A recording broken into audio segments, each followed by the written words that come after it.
느헤미야 제1장. 하가랴의 아들 느헤미야의 말이라. 아닥사스다 왕 제20년 기슬르월에 내가 수산궁에 있는데 내 형제들 가운데 하나인 하나니가 두어 사람과 함께 유다에서 내게 이르렀기로 내가 그 사로잡힘을 면하고 남아있는 유다와 예루살렘 사람들의 형편을 물은즉 그들이 내게 이르되 사로잡힘을 면하고 남아있는 자들이 그 지방 거기에서 큰 환난을 당하고 능욕을 받으며 예루살렘 성은 허물어지고 성문들은 불탔다 하는지라. 내가 이 말을 듣고 앉아서 울고 수일 동안 슬퍼하며 하늘의 하나님 앞에 금식하며 기도하여 이르되 하늘의 하나님 여호와 크고 두려우신 하나님이여, 주를 사랑하고 주의 계명을 지키는 자에게 언약을 지키시며 긍휼을 베푸시는 주여 간구하나이다. 이제 종이 주의 종들인 이스라엘 자손을 위하여 주야로 기도하오며 우리 이스라엘 자손이 주께 범죄한 죄들을 자복하오니 주는 귀를 기울이시며 눈을 여시사 종의 기도를 들으시옵소서. 나와 내 아버지의 집이 범죄하여 주를 향하여 크게 악을 행하여 주께서 주의 종 모세에게 명령하신 계명과 율례와 규례를 지키지 아니하였나이다. 옛적에 주께서 주의 종 모세에게 명령하여 이르시되 만일 너희가 범죄하면 내가 너희를 여러 나라 가운데에 흩을 것이요 만일 내게로 돌아와 내 계명을 지켜 행하면 너희 쫓긴 자가 하늘 끝에 있을지라도 내가 거기서부터 그들을 모아 내 이름을 두려고 택한 곳에 돌아오게 하리라 하신 말씀을 이제 청하건대 기억하옵소서. 이들은 주께서 일찍이 큰 권능과 강한 손으로 구속하신 주의 종들이요 주의 백성이니이다. 주여, 구하오니 귀를 기울이사 종의 기도와 주의 이름을 경외하기를 기뻐하는 종들의 기도를 들으시고 오늘 종이 형통하여 이 사람 앞에서 은혜를 입게 하옵소서 하였나니 그때에 내가 왕의 술관원이 되었느니라.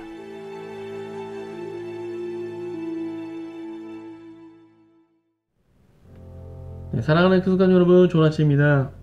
7월 12일 매일 말씀 나누도록 하겠습니다. 어제부로 골로새서가 끝나고 이제 오늘부터는 이제 느헤미야서를 나누게 됩니다. 느헤미야서 왠지 좀 친숙하지 않으신가요? 좀 반갑기도 하고 얼마 전에 한 것 같기도 하고. 네, 맞습니다. 올 봄에 예준 목사님께서 그 수요 예배 때마다 이제 한 장씩 그냥 강해 설교를 하셨었죠. 아마도 이번에 그 느헤미야서를 묵상하면서 그때 들으셨던 말씀들이 새록새록 기억나실 것 같습니다. 먼저 말씀을 보기에 앞서서 이제 느헤미야서에 대해서 간략하게 나누고 오늘 본문을 보도록 하겠습니다. 느헤미야서는 그 페르시아 시대를 배경으로 하고 있습니다. 네, 바사 왕국이죠, 페르시아. 그래서 에스라, 또 에스더와 이제 같은 시대적 배경을 가지고 있습니다.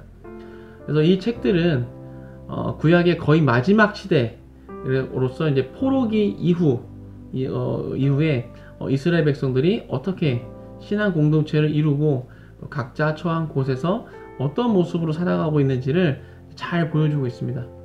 특별히 이제 그 에스라서와 느헤미야서는 학자들에 의하면 이제 이것이 원래 한 권의 책이었다라는 그런 견해가 주류를 이룰 만큼 시대적으로나 사건적으로 이제 연결되어 있습니다.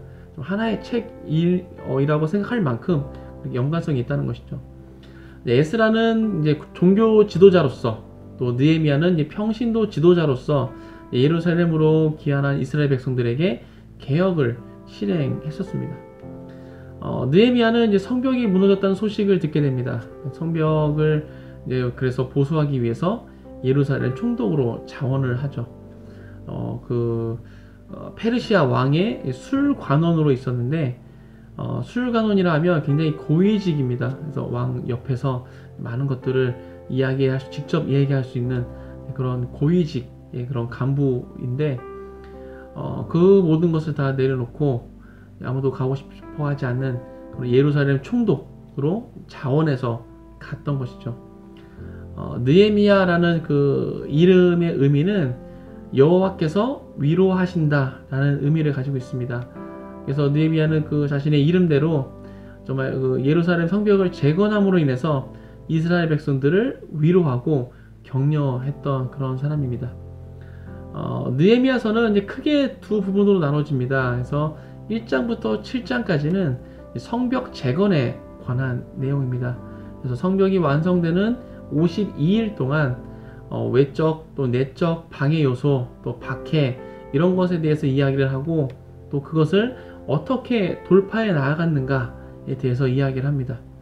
또 이제 8장부터 13장까지는 영적 개혁에 관한 말씀입니다. 그래서 이 개혁은 하나님의 말씀이 율법책을 낭독하고 가르침으로 이제 시작이 되어집니다.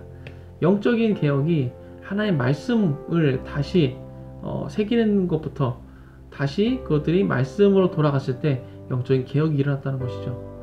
이렇게 언약을 다시 새기고 그동안 잘못되었던 삶의 모습들 예를 들어서 뭐 이방 여인과 통혼을 하고 또 안식일이나 안식년을 지키지 않고 또 성전세 또 성전나무를 제단나무를 드리지 않는 또 제사장과 레위인을 섬기지 않는 이런 모습들 이런 모든 것들을 이제 고쳐 나가기 시작합니다.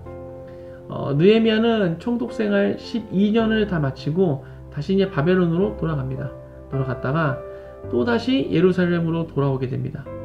이때 다시 돌아왔을 때 그 전에 백성들이 다짐했던 것들 그들이 하나님 말씀 가운데 바로 서서 다짐했던 것들이 제대로 지켜지지 않는 모습을 발견하게 됩니다. 그래서 재개혁을 또 시작합니다. 느헤미야서는 이러한 내용을 가지고 있습니다. 이제 뭐 느헤미야서의 전체적인 그림이 대략 그려지시나요? 오늘 본문을 함께 보도록 하겠습니다. 1절입니다. 하가랴의 아들 느헤미야의 말이라. 아닥사스다 왕 제20년 기슬르월에 내가 수상궁에 있는데 느헤미야서를 시작하면서 느헤미야가 어떠한 사람인가를 소개해주고 있습니다. 느헤미야는 하가랴의 아들이며 또 아닥사스다 왕 제20년 기슬르월에 수상궁에 있었던 그런 사람입니다. 기슬르월이라면 유대력으로 9월달에 해당됩니다. 우리가 쓰는 달력으로는 11월에서 12월에 해당되죠. 그때 이제 수상궁에 있었다라고 이야기해주고 있는 것입니다. 수상궁, 우리가 뭐 더 말씀 안 드려도 다 아실 것 같습니다. 에스더서 우리 함께 묵상했을 때 그 배경이 됐던 장소였죠. 에스더가 수상궁에서 이제 있었던 일들이 에스더서를 통해서 우리 함께 나눴었습니다. 페르시아 제국의 수도에 있는 궁궐입니다. 그래서 느헤미야가 그 궁에서 일하고 있었다는 것을 우리가 알 수 있습니다. 이때 느헤미야의 형제 중 하나인 하나니가 두어 사람과 함께 유다에서부터 찾아왔습니다. 그러니까 하나니는 기환을 했던 사람인 것이죠. 그래서 예루살렘 유다에서 이제 느헤미야를 찾아왔습니다. 예루살렘으로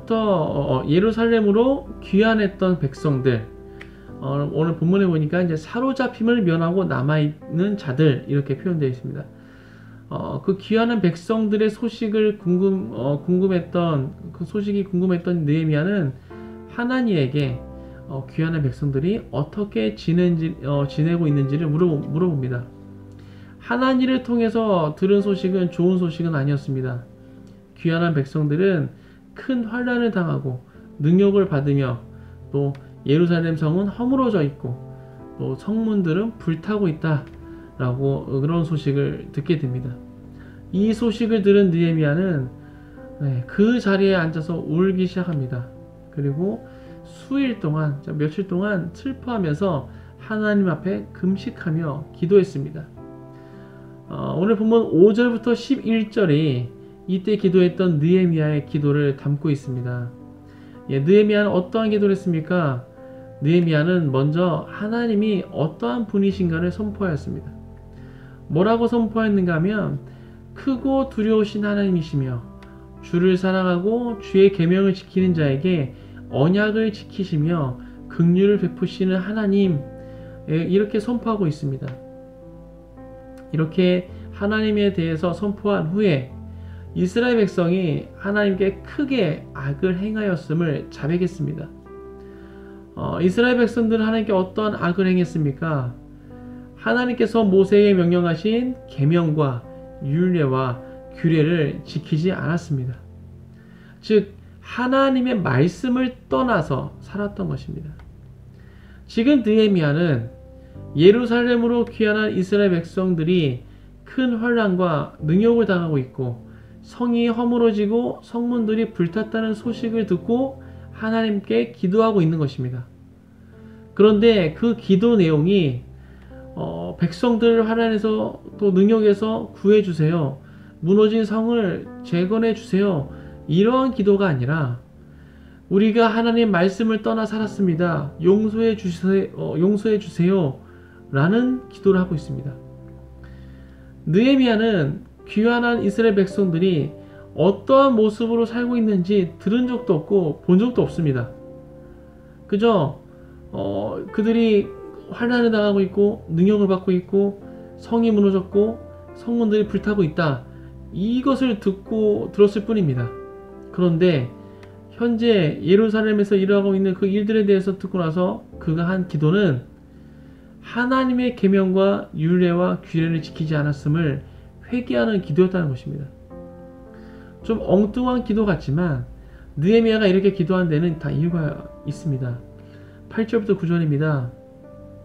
옛적에 주께서 주의 종 모세에게 명령하여 이르시되 만일 너희가 범죄하면 내가 너희를 여러 나라 가운데 흩을 것이요 만일 내게로 돌아와 내 계명을 지켜 행하면 너희 쫓긴 자가 하늘 끝에 있을지라도 내가 거기서부터 그들을 모아 내 이름을 두려고 택한 곳에 돌아오게 하리라 하신 말씀을 이제 청하건대 기억하옵소서.